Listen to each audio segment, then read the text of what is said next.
Difícil esse. E qual é o papel da arte nesse momento? Claro que sempre foi importante, mas houve uma discussão no começo, né? Que a arte não é importante, não é profissão, Não é essencial. não é essencial e tal. E o que eu vejo de quanta gente que me manda mensagem de, pô, o podcast está sendo minha companhia, ou os vídeos de humor e tal, e todo tipo de arte, né? Que ela realmente ela deixa o mundo um pouco menos duro, né? Que é o que a gente tava falando. A arte é bem possível que a gente já na pré-história fizesse arte, Então, eu imagino né? isso, aqueles desenhos na caverna, Dançando, a os dança, desenhos com certeza. ou era religioso ou era arte, ou era um pouco Ninguém dos tem dois? absoluta certeza e nem dá para fazer a diferença total, mas Né? assim, que pode ter um conteúdo religioso é muito provável, porque inclusive a gente não vivia nas cavernas. E quem inventou essa história foi o cinema. A Não? gente não vivia em caverna, não.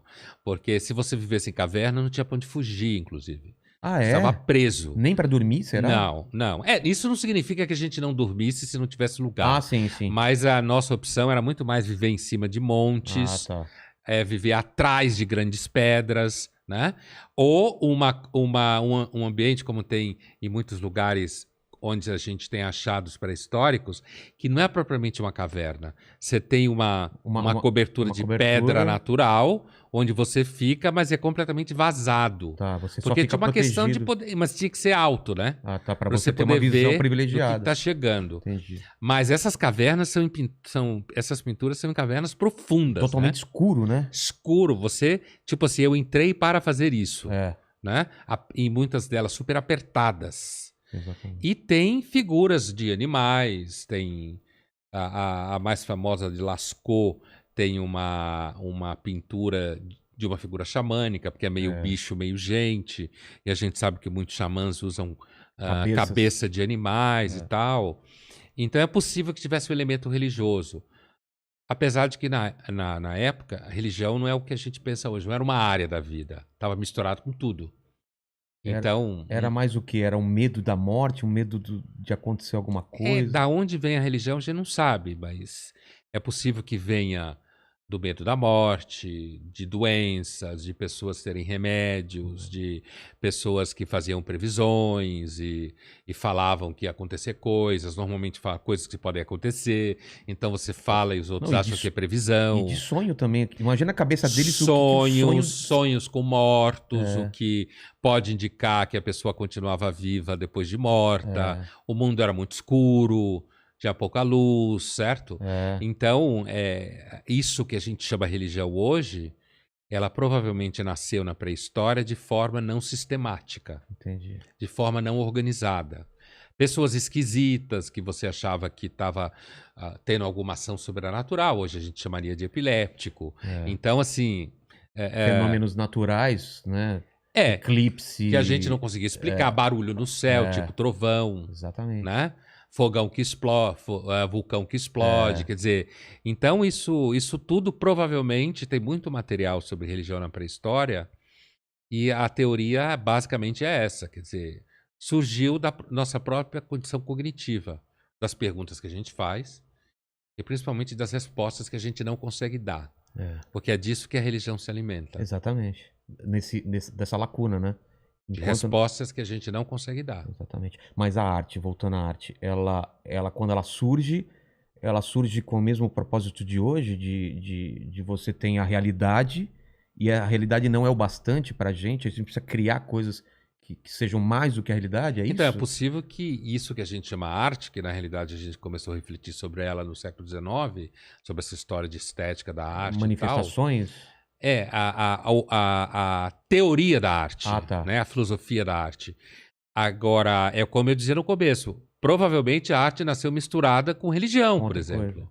Né? Ninguém falava, nossa, que bonito você é um artista, não é assim. Essa ideia, que bonito você é um artista, o gênio artístico, isso é uma questão romântica, do século XVIII para cá. Antes disso, essas pessoas... Não é que não existia, mas não havia essa ideia, por exemplo, de que alguma pessoa tem um talento especial. Ah, não? Que é um gênio. O conceito de gênio na arte nasceu com o romantismo. Caramba. É uma invenção do romantismo. Alguém que tem um dom especial, um talento especial, que sente as coisas de forma especial. Isso não significa que pessoas não faziam estátuas. As estátuas eram feitas, inclusive, para enfeitar as cidades e para os templos. Portanto, misturado com a religião. Imagens de deuses ou de gente famosa. Mas essas pessoas tinham status, esses artistas que não Ele era muito mais um tipo de... uma artesão. mistura de artesão, artista, carpinteiro... Sabe essa coisa de um cara que você contrata para fazer seu busto. Tá. E o cara sabe fazer isso e cobra por isso. Entendi. Não tem nenhuma metafísica, como o romantismo cria metafísica em cima da figura da arte.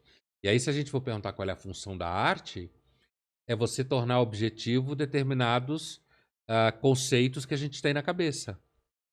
Transforma isso numa estátua, você transforma numa mesa, e aí começa a discussão. O pinico é arte? Então. Né? Que já é uma discussão bem moderna do século XX. E aí uma pessoa tem uma ideia, cria um poema, pinta um quadro. Provavelmente, eu não diria que todo ser humano tem essa necessidade, porque a maioria da humanidade não é artista e não consome arte. Tem quem não consuma arte? Se você pensar arte como artes plásticas... Não, música... É música mais comum. Música mais comum. A mais comum das artes, alguém né? pode pôr em dúvida se toda música é arte, mas aí isso é uma outra discussão. uma outra discussão. Né? Quando você entra no debate da indústria cultural, do que é produzido com objetivo de mercado... Entretenimento. Exatamente, que é uma coisa que é produzida para ser lazer e tal... E aí alguém pode pôr em dúvida se isso é arte, se não é. Alguém tipo a Adorno, Horkheimer, não é qualquer um. Tem sempre essa discussão do se o entretenimento é arte, como se a arte não pudesse entreter também, né?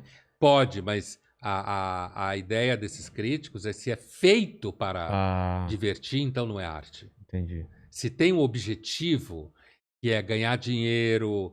aumentar público, aumentar faturamento. É mais ou menos a diferença de eu pintar um quadro, porque imagina, eu sou um artista plástico, que eu não sou nem um pouco, mas pintar um quadro, e de alguém que pinta um quadro para combinar com o sofá do cliente. Tá.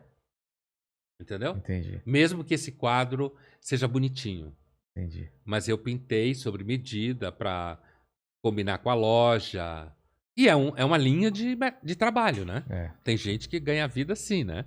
Pinta quadro para combinar com o sofá, com a decoração. É isso aí.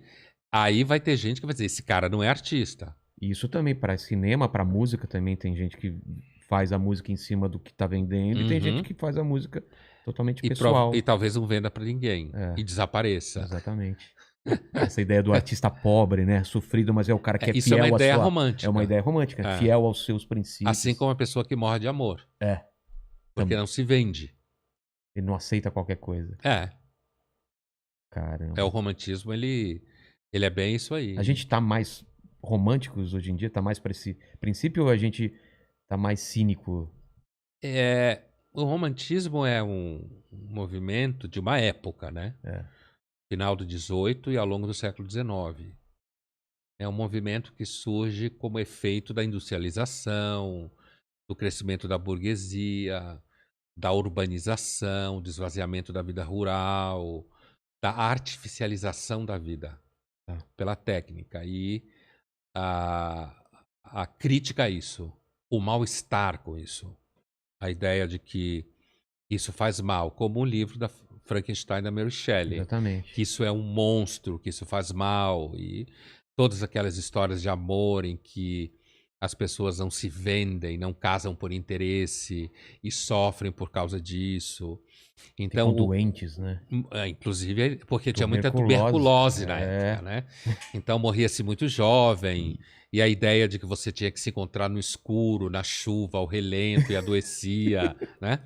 Então, assim, portanto, o romantismo, ele é essencialmente um movimento que fala de mal-estar com a modernização.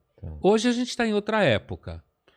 A rigor é difícil dizer que dá para comparar o mal-estar romântico de hoje com o mal-estar de alguém que vivia em 1810. Num ambiente em que ainda tinha arquitetura, construção, a natureza, que era do período medieval. Exatamente. Né? Antigo, ou até... E hoje não. Hoje o romantismo, O mal-estar romântico hoje, ele tá na publicidade, fazer que você pensar que se tiver conta no banco tal, você vai ter casa numa praia legal. O romantismo tá em você harmonizar vinho e Tiradentes. Né? Então, assim... Exatamente. O romantismo hoje virou um produto.